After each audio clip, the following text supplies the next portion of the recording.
Irmãos queridos, nós vamos então abrir a palavra de Deus no texto de Tiago, carta de Tiago, capítulo 5, versos de 1 a 6. Tiago, capítulo 5,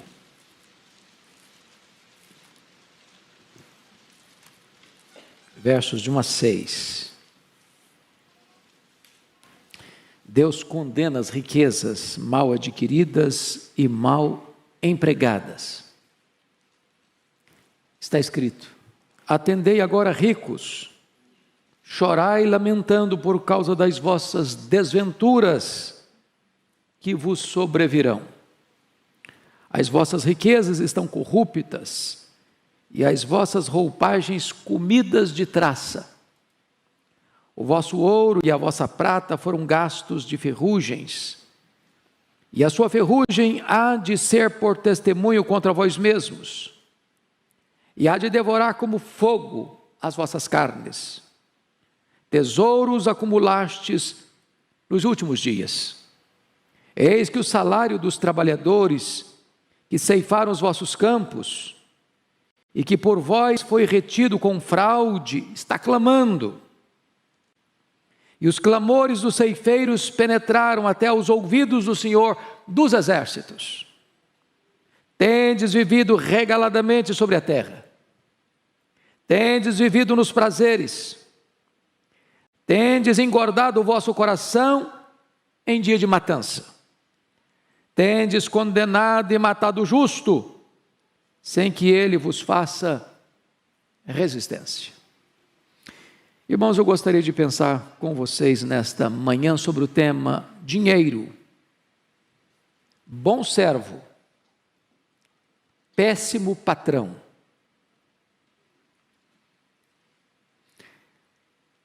Quiçá, tomara, quem dera, que esse texto que acabamos de ler fosse lido literalmente nos jornais televisivos, em horário nobre. Tomara que este texto fosse publicado, literalmente, nos nossos jornais de maior circulação. Quem dera esse texto fosse lido nos palácios dos governantes, nos parlamentos legislativos e nas cortes judiciárias. Quem dera esse texto fosse lido nas grandes empresas, no comércio internacional. Talvez esse texto seja um dos maiores alertas para a sociedade contemporânea. Tiago escreve para as tribos da dispersão, gente massacrada, gente espoliada, gente perseguida, gente que está perdendo suas propriedades, gente que está sendo explorada, oprimida. E nessa conjuntura de crise, ainda tem gente que esmaga ainda mais o pobre, que ainda surrupia,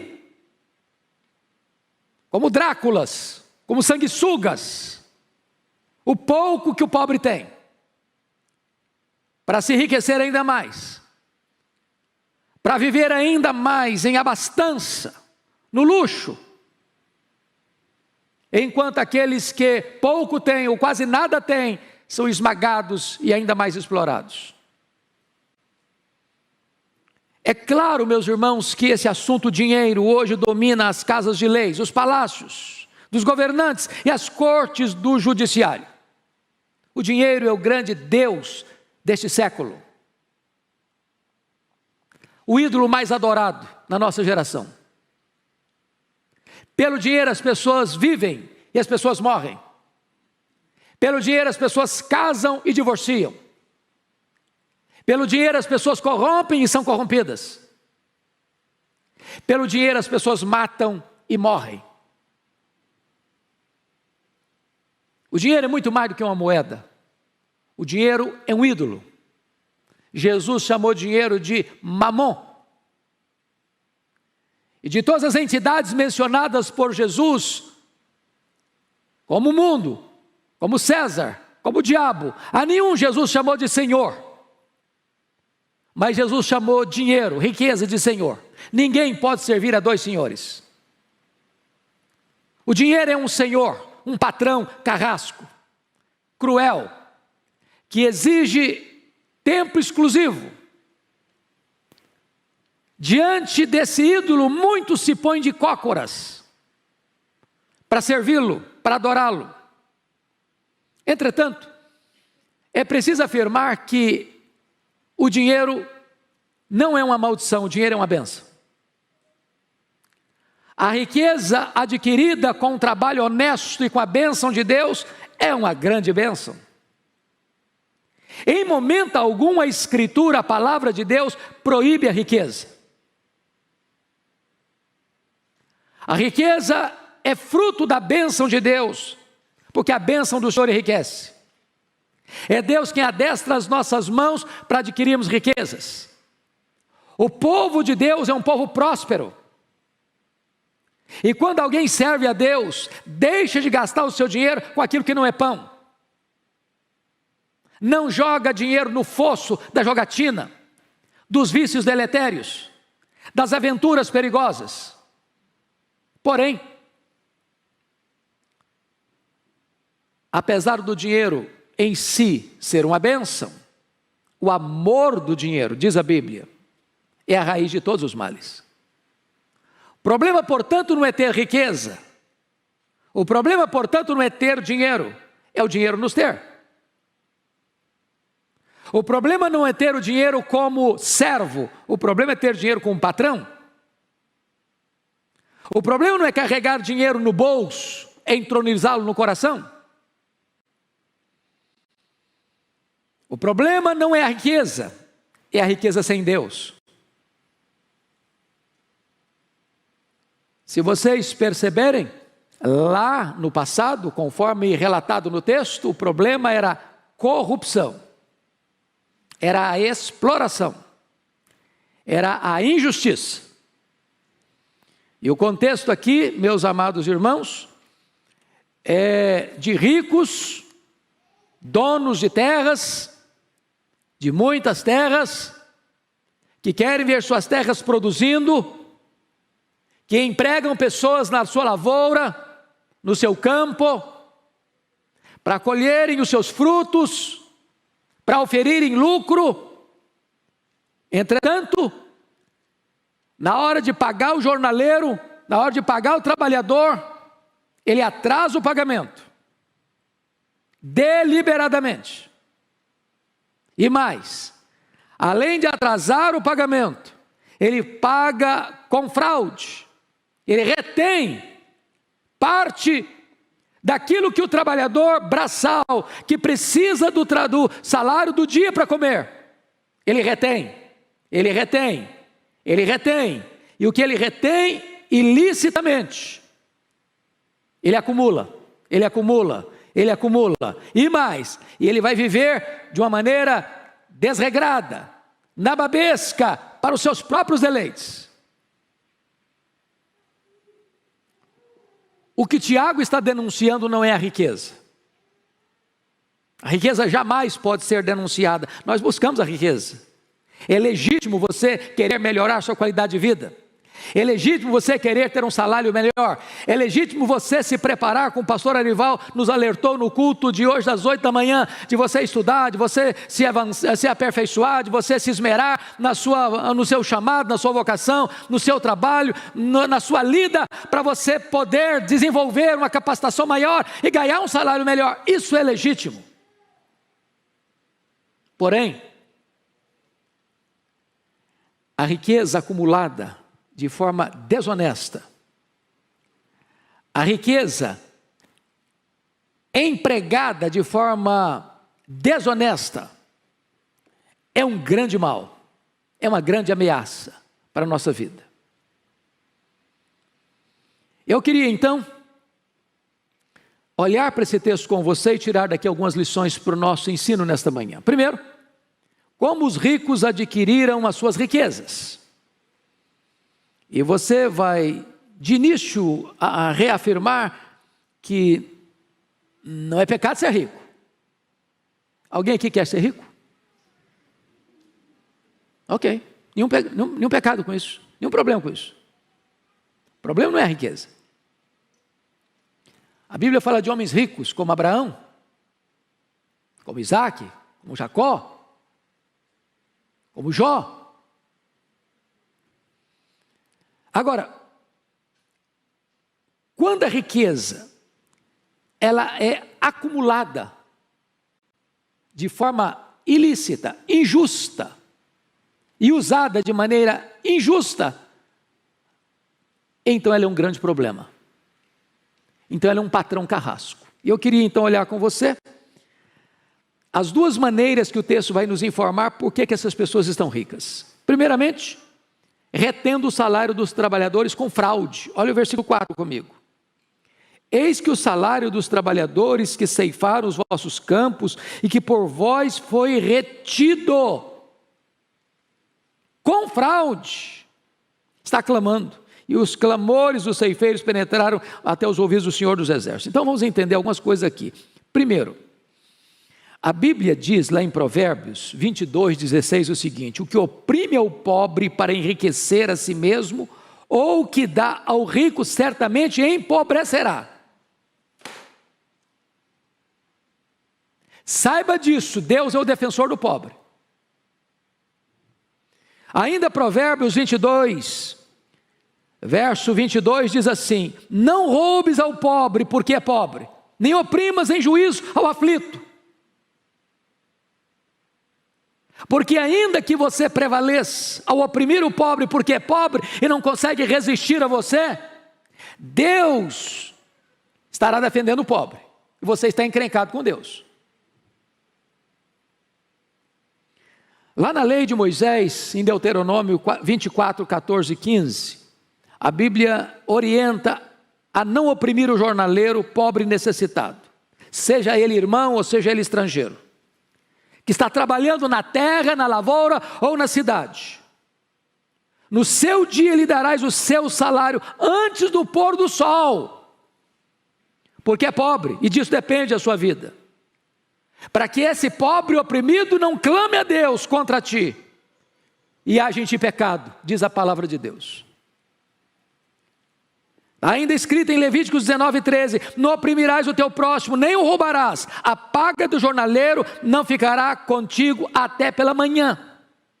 Isso é um contexto, irmão, que ainda até hoje acontece na roça, no interior. Você contrata um cidadão para colher café, você contrata um cidadão para cuidar da lavoura, e você paga o cidadão no final do dia, porque ele precisa daquele dinheiro para ir numa loja, ou para ir numa mercadoria, numa mercearia, comprar comida para o pão na mesa do dia. Olha como Deus é maravilhoso. Deus cuida do pobre.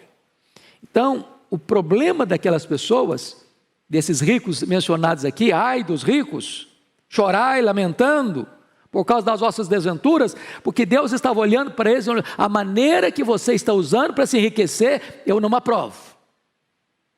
Você pode ser uma pessoa rica, você pode trabalhar para ser uma pessoa rica, agora cuidado, cuidado, porque se você está querendo buscar riqueza, tirando o pouco que é do pobre, roubando o pobre, retendo com fraude o salário do pobre, aí você está adquirindo riqueza para a sua própria destruição.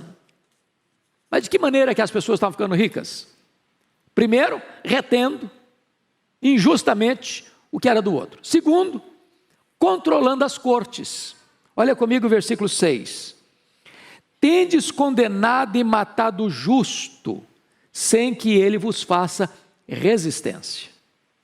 Quando você lê, sobretudo os profetas menores, você vai encontrar esse alerta de Deus aos juízes, às cortes, que davam sentença por dinheiro. Juízes subornados, comprados, corrompidos, que ao examinar uma sentença, não olhavam o teor da sentença, não olhavam o conteúdo dela para praticar a justiça, mas sempre davam a sentença favorável aos ricos, contra os pobres. Os pobres eram condenados nas cortes sem qualquer chance de encontrar justiça, porque as sentenças já eram vendidas, já eram compradas, já eram fruto do suborno. Agora eu pergunto a vocês, vocês veem alguma coisa parecida hoje? Essa prática é comum ainda hoje? Oh, amados irmãos, vamos entender isso. Deus estabeleceu leis que deveriam governar as transações comerciais. Em Deuteronômio 17, 8 a 13, Deus deu ao povo um sistema de cortes, e Ele advertiu os juízes para não serem gananciosos. Êxodo 18, 21. Depois Deus disse, os juízes não podiam ser parciais entre os ricos e os pobres, Levítico 19, 15. Depois o suborno era condenado pelo Senhor, Isaías 33, 15. E Amós 5, 12 e 13 denuncia os juízes que vendiam as sentenças por suborno. Então preste atenção nisso, irmãos. Nós estamos vivendo num país de alto índice de corrupção. Alto índice. Nessa pandemia nós vimos governantes e pessoas aí das áreas de mando, de comando, da caneta na mão, gastando valores estratosféricos, além do normal, para comprar um respirador, para comprar oxigênio. Vimos tanta corrupção, até mesmo nessa pequena quantia dada de assistência aos pobres, gente surrupiando esses valores. Esta é uma questão gravíssima, que Deus denuncia na sua palavra. Deus não tolera cortes injustas, tribunais injustos, que passam a mão sobre os ricos, poderosos, nos seus crimes, e deixa os pobres à míngua, sem que eles desfrutem de justiça e do pão do cada dia para comer. A palavra de Deus para esses é esta: atendei agora, ricos, chorai, lamentando por causa das vossas desventuras que vos sobrevirão. Se não sobrevêm das mãos dos homens, certamente sobrevirão das mãos do Deus Todo-Poderoso. Mas, amados irmãos, vamos ver agora, não só como esses ricos adquirem riquezas ilícitas, mas vamos ver como esses ricos usam essas riquezas de maneira imoral. Olha comigo, por favor, versículo 3. Primeiramente, eles acumularam de forma avarenta as riquezas. O vosso ouro e a vossa prata foram gastos de ferrugens. E a sua ferrugem há de ser por testemunho contra vós outros, ou contra vós mesmos, e há de devorar como fogo as vossas carnes. Tesouros acumulastes nos últimos dias. A palavra ferrugem, quem é da região rural sabe disso. Quando você pega uma ferramenta e você vai juntando e deixando ela lá num canto sem usar, acumulando, sabe o que acontece? Ela começa a cobrir-se de ferrugem. O que o texto está dizendo é que esse dinheiro, essa riqueza, que na época era traduzido aqui no texto bíblico, né, de ouro e prata, vai juntando, vai acumulando, vai juntando, vai acumulando, vai juntando, vai acumulando, isso é coberto de ferrugem. O que ele está dizendo é o seguinte: essa riqueza mal adquirida, longe de promover para você felicidade, vai trazer para você desventura, conforme o versículo 1. Longe de trazer para você segurança, vai trazer para você destruição, porque vai ser como fogo para destruir sua carne.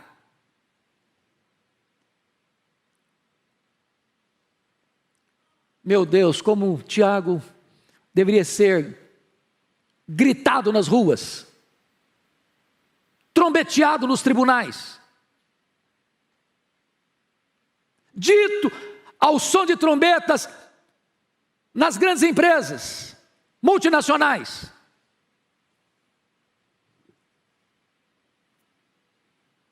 Mas, amados irmãos, notem vocês que, em segundo lugar,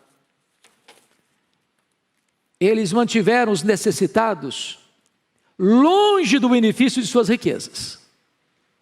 Eles não só acumulam, mas eles não dão aquilo que de direito é para aquele que trabalhou para eles, para servi-los.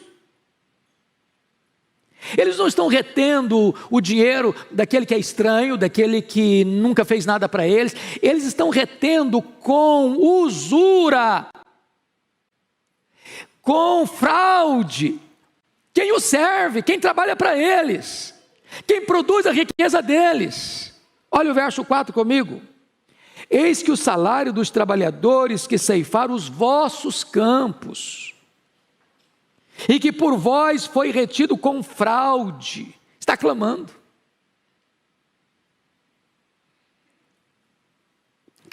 Você já pensou nisso?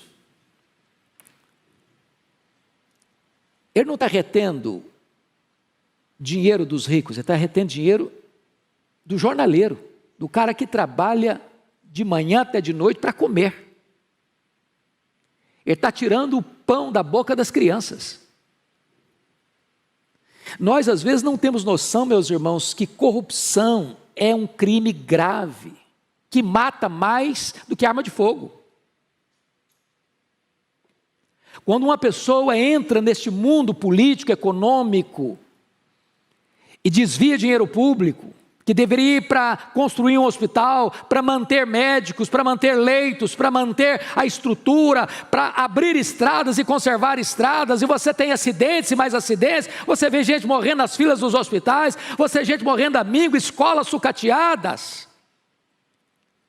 Você vê uma pessoa idosa que precisa fazer uma cirurgia, e vai marcar a cirurgia daqui a 2 anos, quando a pessoa chega o dia da cirurgia, já morreu. Pessoas morrendo nas filas sem ser atendidas. Se você já visitou alguns hospitais Brasil afora, você sabe, gente colocada nos corredores, no chão.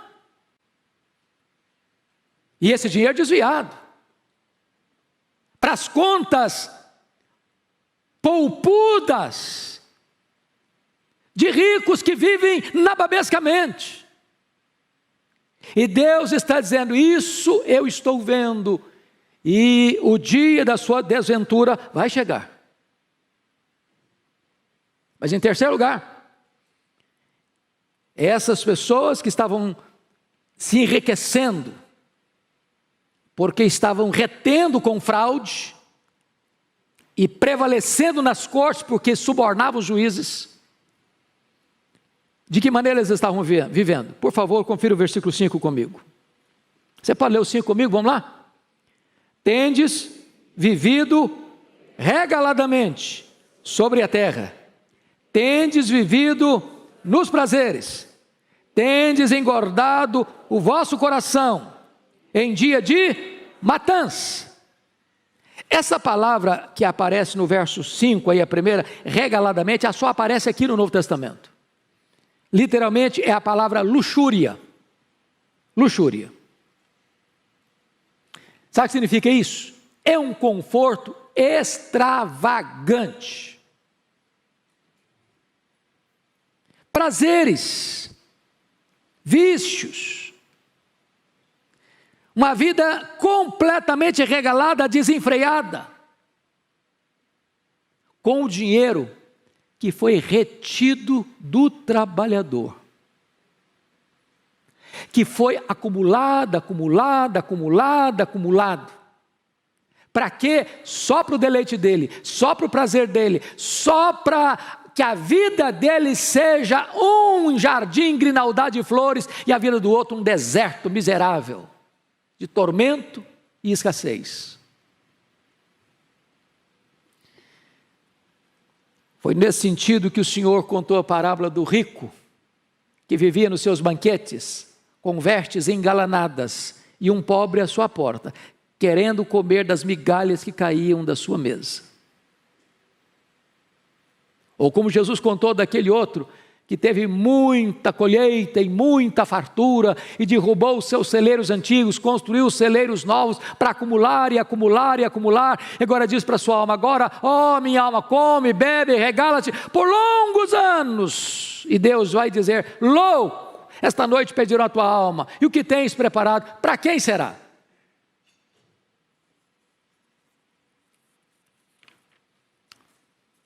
Agora, amados, vamos ver, em último lugar, o que acontecerá a essas riquezas mal adquiridas e mal empregadas?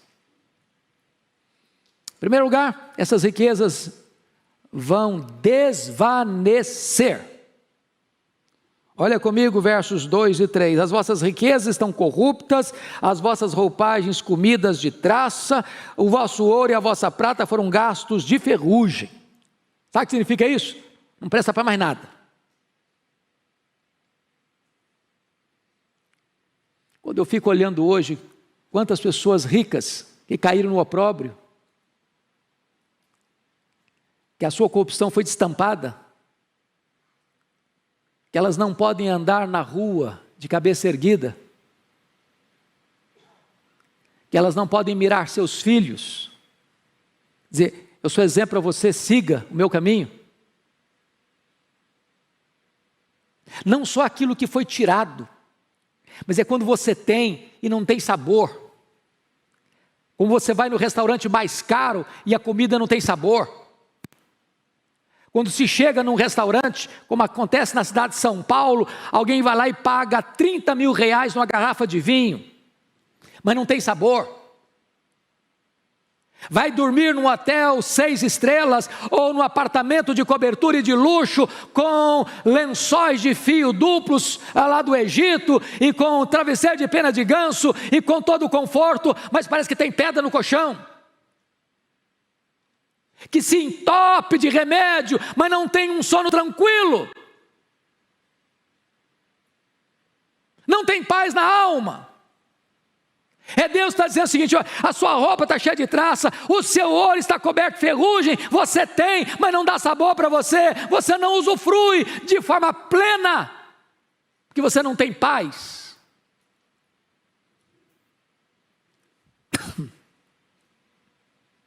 Mas mais ainda,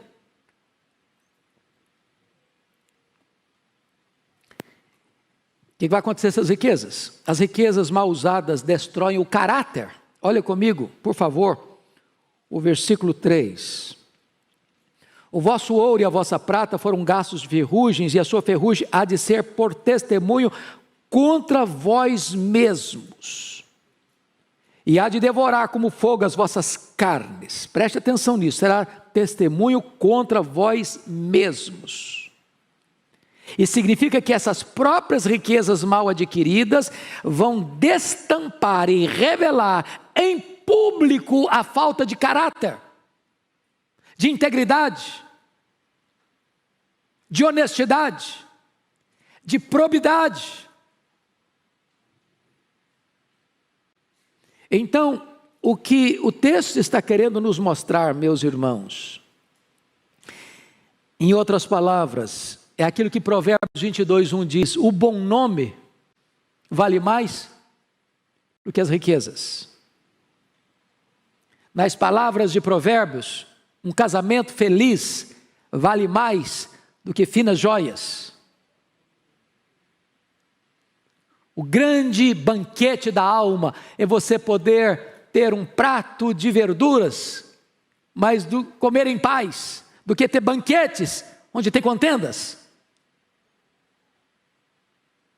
Tem muitos ricos pobres e tem muitos pobres ricos. Não negocie a sua consciência, não venda seus valores, não transija com a verdade, com a justiça para adquirir riquezas. Não entre em esquemas de corrupção. Não dê propina, não receba propina para alcançar vantagens. Não surrupie o direito do outro para oferir benefícios pessoais.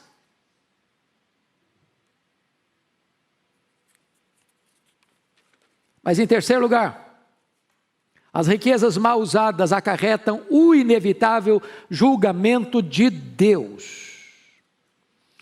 Versículo 1 diz: atendei agora, não é depois, não é agora, chorai lamentando ricos por causa das vossas desventuras que vos sobrevirão. Se fosse uma ameaça de homens, eles escapariam, mas como é uma advertência de Deus, não tem como escapar.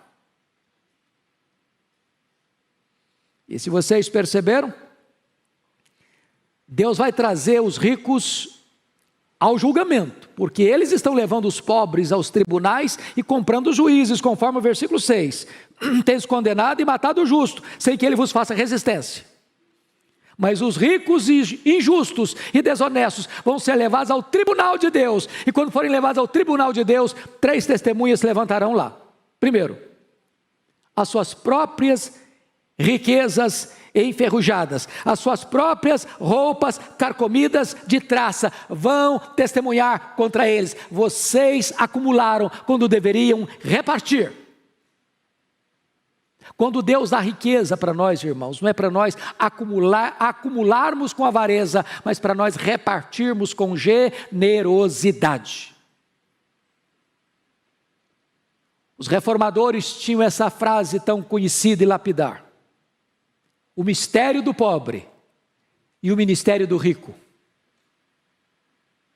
Se Deus está dando para você, não é para você acumular só para você. É hora de você começar a repartir. É hora de você começar a ser um abençoador. Segundo testemunho, o salário retido com fraude dos ceifeiros. Olha o versículo 4.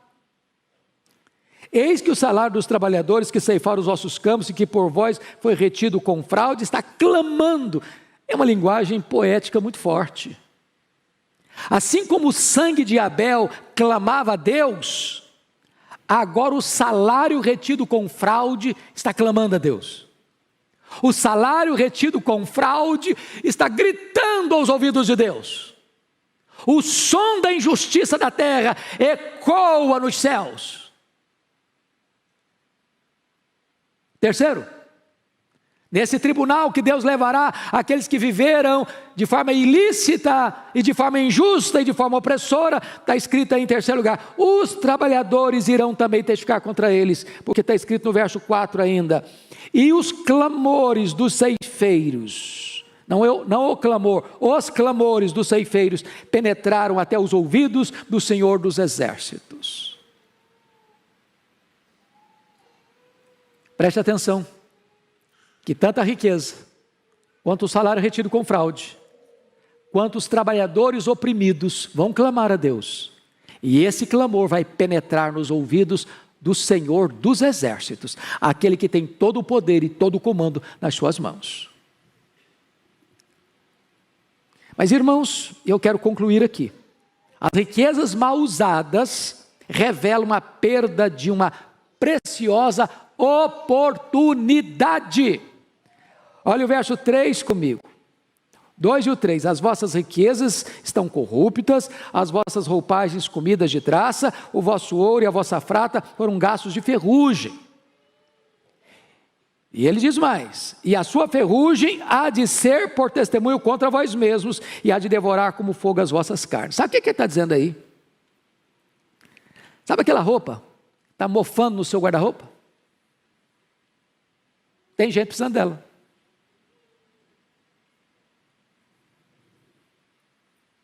Sabe aquele dinheiro que você está acumulando? Você poderia ajudar alguém, para não pegar ferrugem.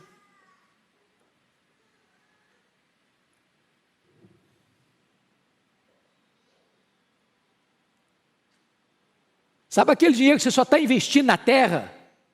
Você podia fazer missões, contribuir para a obra missionária.